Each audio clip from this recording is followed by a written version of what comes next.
Hello guys, welcome back to the YouTube channel, and my name is Andy. If you're a returning subscriber, hello, what's up? Thank you for sticking around. And if you are a new viewer, please, for me, like the video, subscribe to the page, and click that notification bell to always get updates anytime I drop a new video. Okay, so today, just as promised, I am going to be telling you the documents that I used when I applied for my study permit. Now, mind you, my study permit got approved in one try. I'll tell you the documents I used as well as the techniques I used in the documents to get my visa approved in one try. Mind you, the entire process was done myself. So I would suggest that you try to make the best use of the information I'm going to give to you today. Now, actually, I will also advise that you should try to back up all the files that you're going to use on a form of online storage so you'll be able to access it anywhere. I personally made the use of OneDrive. There's Google Drive, and these services are actually free. You don't need to pay for them. All you just need to do is get your documents, upload, and then you can access them anywhere. You can access them on your phone, you can access them on your laptop.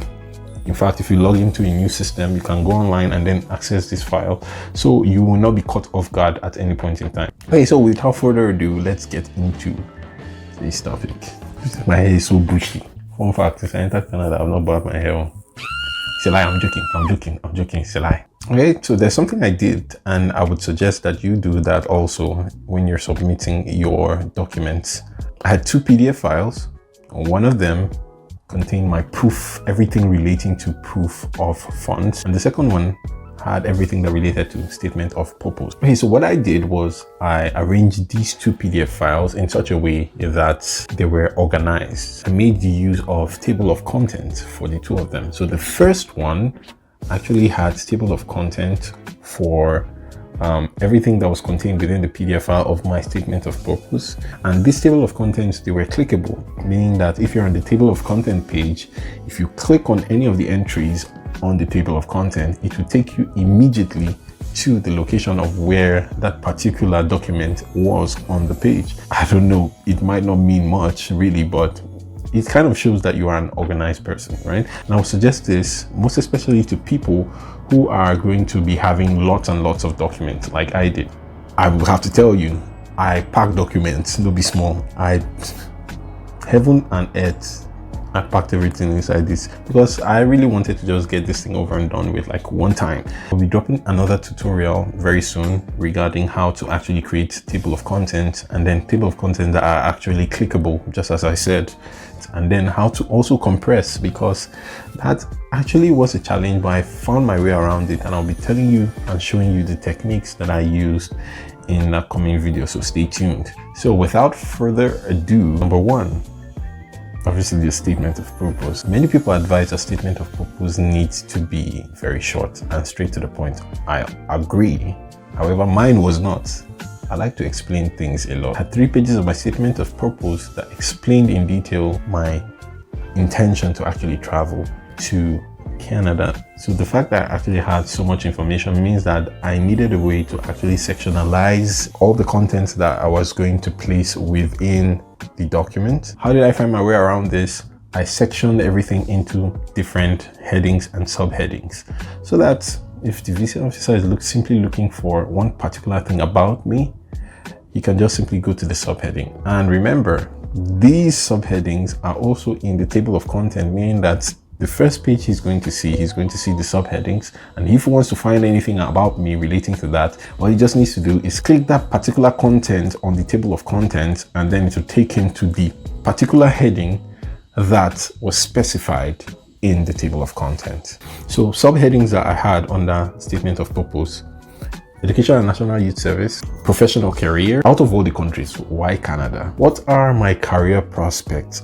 Where do I see myself in a couple of years because of the program that I'm actually going for? My home ties, everything that involved like my family and things that actually tie me back to my home, because obviously on my statement of purpose, I have already declared and said that my intention is to go study and then to come back home to Nigeria when I'm done with my studies.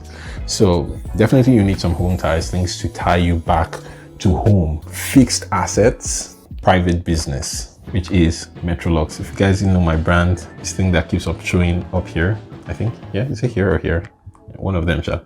That's actually my brand, Metrolux. The second document that I had there, my school fees deposit receipt. This one is straightforward. Definitely you must have deposited some money for the school that you're going to. You're supposed to have a receipt. You're supposed to attach it. The visa officer is supposed to see that. My accurate, mind you, I said accurate birth certificate that showed my date of birth, that did not, now mind you, like all your documents have to jive, right? If your birth certificate says that you are, let's say, 105 years old, all the other documents where your birthday actually is represented has to also coincide with that document that you are presenting, because sometimes like it might even miss the visa officer's eye, but later on when these files are saved, mind you, everything that you're going to upload is saved in the database. So if you manage to succeed and scale through all this process, you will see eventually jam it at some point going down. It seems like I'm explaining things too much, but that's just basically it. Birth certificate, my national voter's card, a form of identity basically, my NIN slip, my WAEC school certificate. It was very important too. You must have gotten an admission letter into the school as at the time that you're applying for your visa. So definitely you're actually supposed to attach that also with the document. So admission letter right there. So obviously I had my undergraduate transcript with me. So I attached it, university certificates. So I had both my transcript and university certificate with me, and I attached both of them. Guys, what you also can even still try to do is also get like letters of recommendation from places where you work and also from school.